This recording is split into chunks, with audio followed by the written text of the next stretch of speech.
So my name is Bob Lee. I'm an instructor and palliative care researcher at the University of Washington, and I'm honored to present to you our recent work. And thank you very much to the Society and also to the editors of JAMA for this opportunity. I have no conflicts of interest to disclose, although I always like to take this opportunity to acknowledge our funding sources. So by way of background, many patients with chronic life-limiting illness don't necessarily want all of the available intensive care that we have to offer. And in the United States, patients use a variety of measures to document their wishes for treatment limitations. One popular paradigm that has been implemented throughout the country is called the POLST. POLST, for those of you who are not familiar, stands for Physician Orders for Life-Sustaining Treatment. And it's similar to an advance directive, but it differs in that it contains some discrete orders that are actionable by healthcare providers anywhere. They've been implemented throughout the United States with varying degrees of uptake, and since we're a country that can never agree on anything, they go by a number of names: POLST, MOLST, COLST, etc.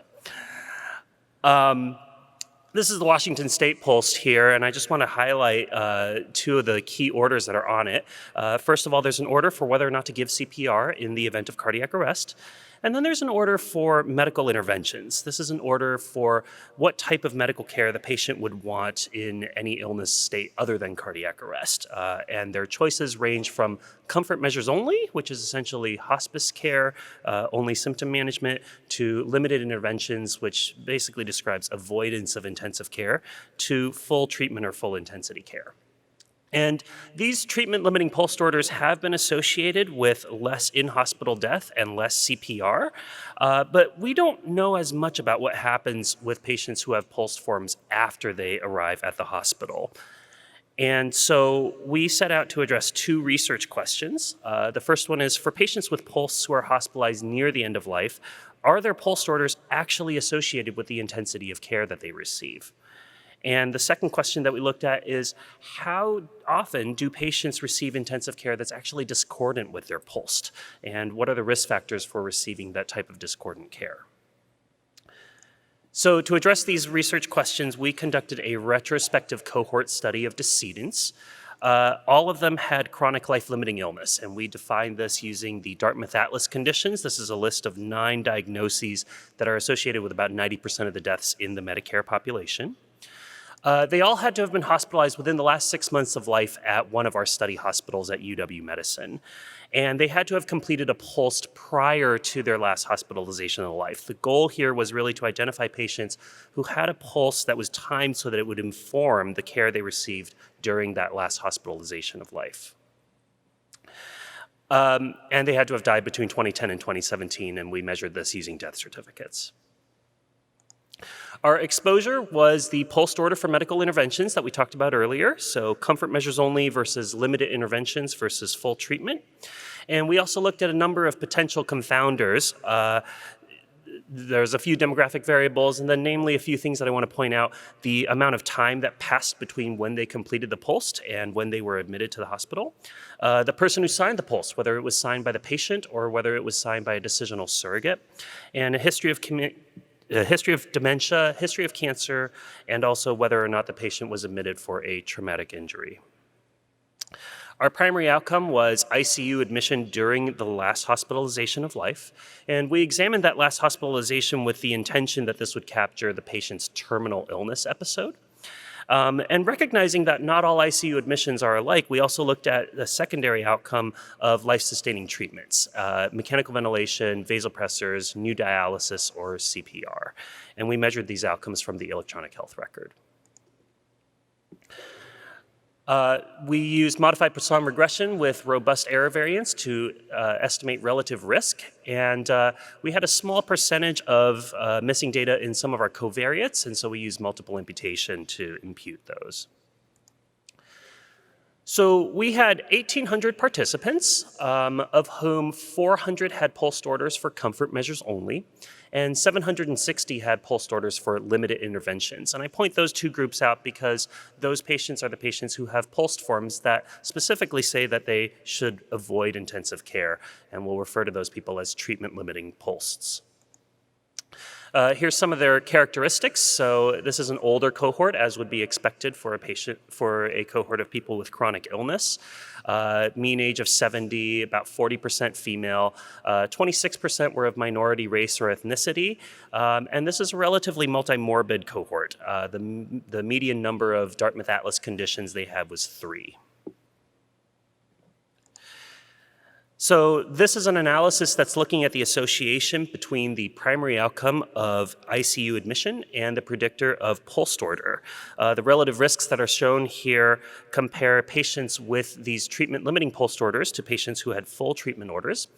And we found that treatment-limiting orders are in fact associated with less intensive care. Those who selected limited or comfort measures only were less likely to be admitted to the ICU than patients who selected full treatment.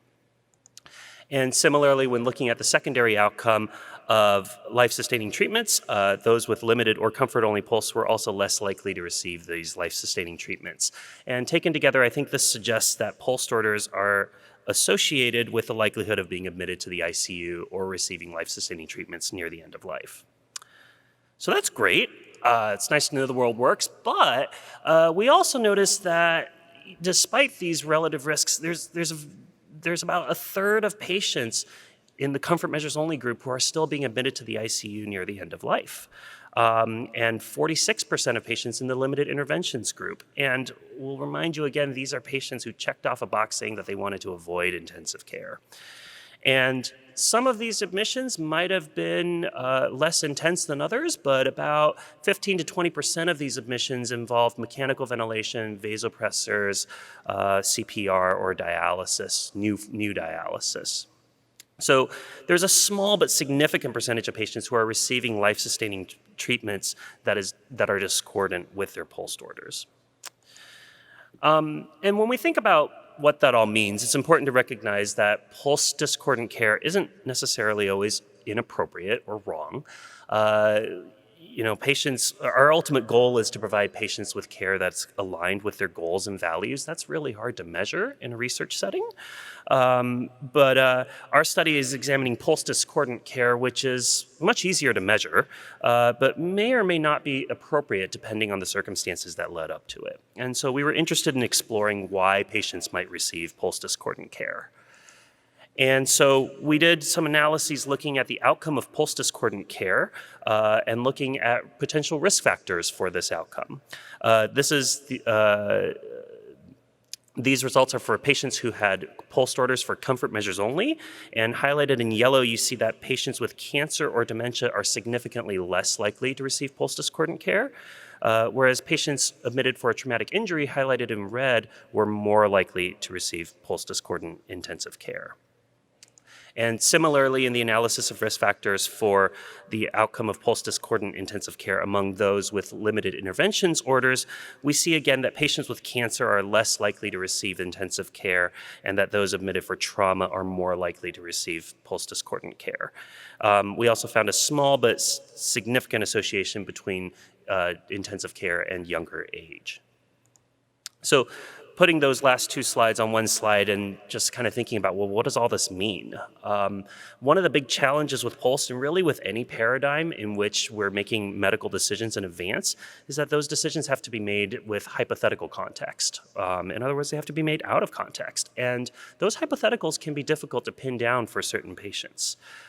Patients with cancer or dementia may have more predictable illness trajectories near the end of life, and compared to, say, a patient with CHF or end-stage renal disease, it may be easier to do care planning for these patients in more concrete terms.